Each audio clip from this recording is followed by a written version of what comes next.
Hi, it's Mr. Anderson, and in this video I'm going to talk about the brain, structure and function. Remember, structure is what it's made up of, and function is what does it do. We sometimes refer to this as the anatomy or structure and the physiology or the function.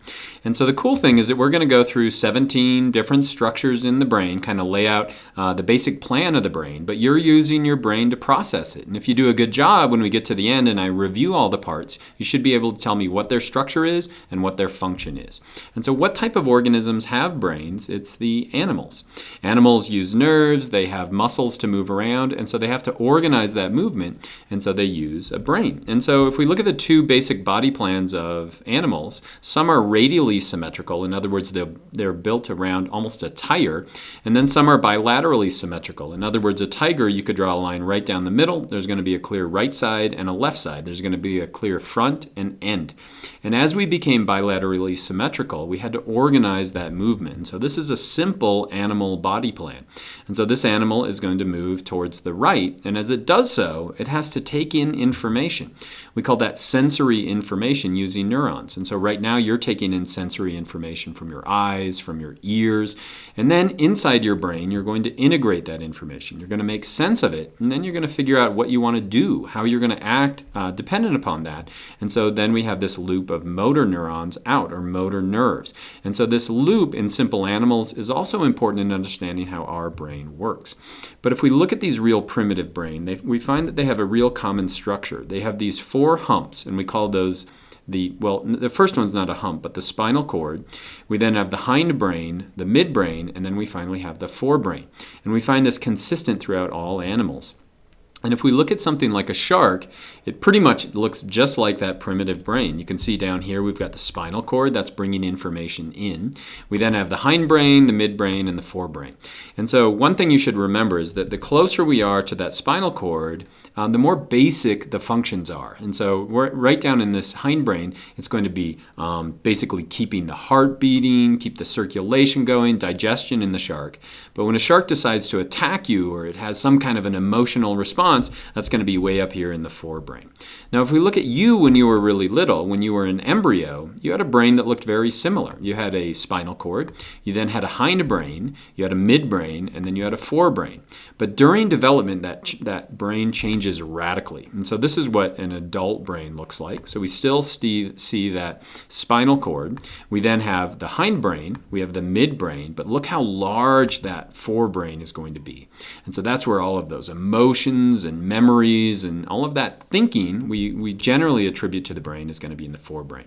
And so let's get to the actual anatomy. And so there are going to be 17 parts that we're going to go through. So you should always be thinking, what's the name of the structure, where is it, and then what's the function, what does it do? And so if we look at a basic brain plan, we find these four things jump out right away. We're going to see the brain stem. We then see a cerebellum on the back of the brain. So again, to get yourself oriented right, the eyes are going to be right up here. And so this would be towards the back of the head. So that's going to be the cerebellum. We then have the area of the thalamus, hypothalamus, and then finally we have the cerebrum, which is going to be that dominant upper portion of the brain. And so let's begin with the brain stem. The brain stem is broken down into three individual structures. So if we start at the bottom, we've got the medulla oblongata, the pons, and then we finally have the midbrain. And so those three things, medulla oblongata, pons, and midbrain, make up what we call the brain stem. So that's the structure. What's the function? Well, it really does two things. The first thing it's going to do are these more basic needs. It's going to keep your self-breathing, keep circulation going, digestion, swallowing. All of that is going to be controlled by the brain stem. If there's any damage to the brain stem, it's going to be catastrophic. What else does it do? Then we have information coming in. So we have sensory information, just like that worm did, coming up to the brain. And then we have motor nerves going out. And so the brainstem is important in routing that information and filtering that information, sending it where it needs to go. What's behind that? We have the cerebellum. The cerebellum, and the function of that is motor control. So as you do sports, for example, it's the cerebellum that's giving you that coordination. And it also gives you motor memory. So as you learn to ride a bicycle and you remember how to ride a bicycle, that's going to be thanks to your cerebellum. If we keep moving up, we now have the thalamus. The thalamus, again, sits right on top of the brainstem. And so the best analogy I could come up with is a router. It's basically sorting data and sending it where it needs to go. If we were to look below that, there's a little structure here that's incredibly important. It's called the hypothalamus. That's going to be really right above the roof of your mouth. What is that accountable for? It's homeostasis, so it's maintaining body temperature. It's maintaining osmolarity. All of that stuff is contained right up in the hypothalamus. Also important in circadian rhythms. And then if we look right below that, you can see a little gland hanging out. And one half of that pituitary gland, the posterior pituitary, is technically part of the brain. And it's important in basically sending off hormones. And so there are nerves that flow into that pituitary, and it's sending out things like antidiuretic hormone that keeps your water balance the same. Oxytocin would be another important hormone that comes out of there. If we keep moving up, then we get to the level of the cerebrum. What's the function of the cerebrum? That's integration. So what we're doing is making sense of all that data that comes in. Now, what makes up that cerebrum are going to be all these neurons. There's tons of neurons that are connected together, billions of neurons and billions of synapses or connections between these neurons. And that's where we're making sense of information as it comes in. Now, if you were to look at this image right here, so of that brick wall, so take a moment to look at that, and I'm going to show you some other images. Now focus on this, and then that, and then that. And what we find is as you look at those images, your brain is integrating. It's making sense of all that information. And it used to be a black box. We didn't know really what was going on, but now we can use technology like a functional MRI, functional magnetic resonance imaging. And what we're looking at here is a brain in action. So this same study was done on females, and what they would show them is something neutral, like a brick wall, and then a kitten, and then something like dirt, and then something like puppies. And so what we're seeing is as those images are switching back and forth, we can start to see where blood is flowing around in the brain, and we can start to figure out what the different parts of the brain actually do. We're able to figure out their function. So when we're looking at the cerebrum, every picture that I've showed you is from the side, so the eye's up here. But if we were to rotate that 90 degrees, now we're looking at it head on, we'll find that there are two hemispheres. There's going to be a right and a left hemisphere. Now they're connected in the middle using something called the corpus callosum. So that's a connection of nerves in between the two hemispheres.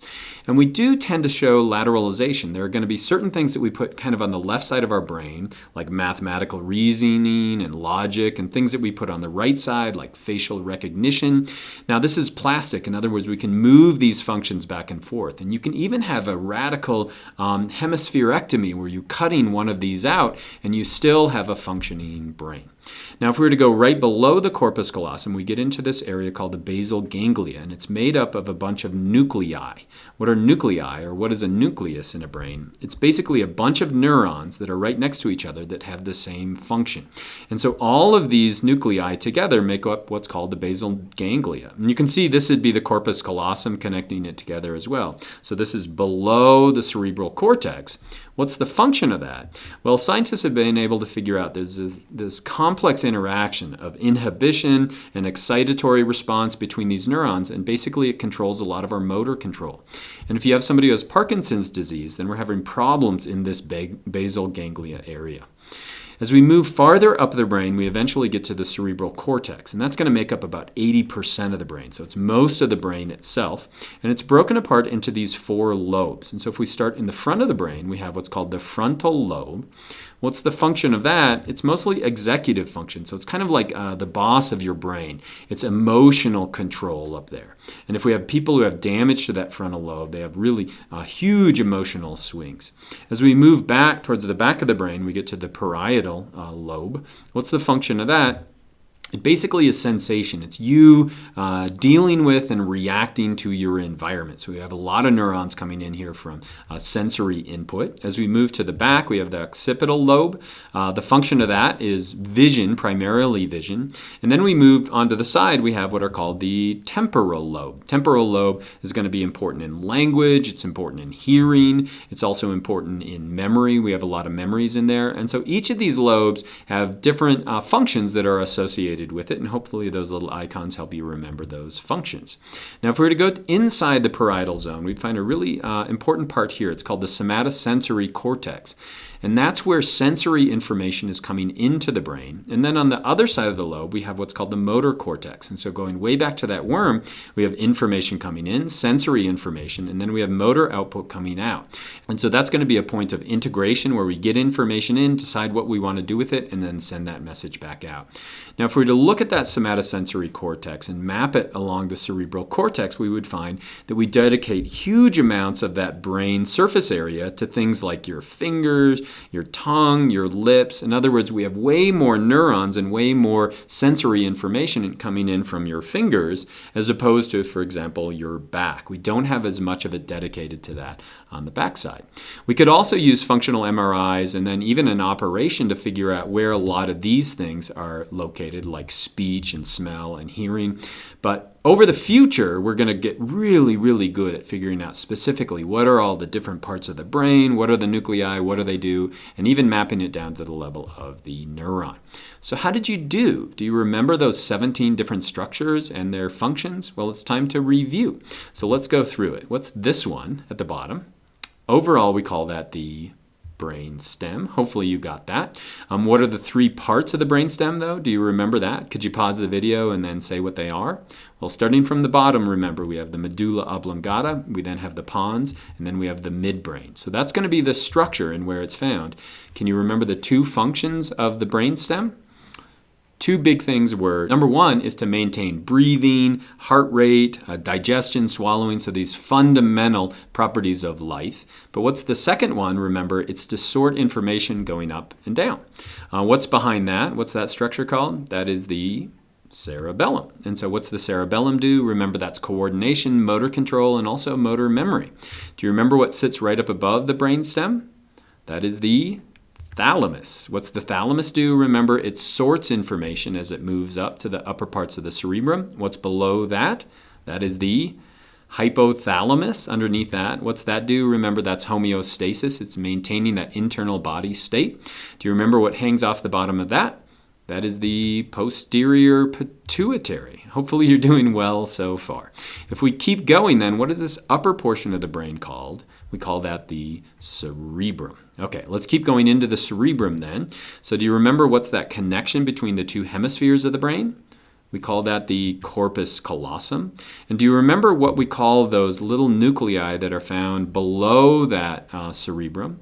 Those are called the basal ganglia, and they're really important in motor control. And remember, the corpus callosum allows our hemispheres to connect. If we were to go up to the upper portion, what do we call this highly folded upper portion of the cerebrum? That's called the cerebral cortex. Do you remember what the front lobe is called? That was pretty easy. That's called the frontal lobe. What about the yellow lobe right here? That's called the parietal lobe. Do you remember what they do? Frontal lobe, remember, is executive or boss-like functions, and then parietal is going to be sensation of the environment. What about at the end? Do you remember that? That's called the occipital. And then what about at the bottom? That's the temporal. Occipital, remember, is a location where we have vision, and then temporal is going to be more language, hearing, memories are there. Now, there are two other parts in our lobe. So what do we call this area right here and then this area right here? Those are called the somatosensory cortex. Remember, that takes in information, makes sense of it, and then we have the motor cortex, which is sending information out. So those are those 17 structures. If you don't remember them, you may want to watch the video again, maybe make some flashcards, but that's the brain, and I hope that was helpful.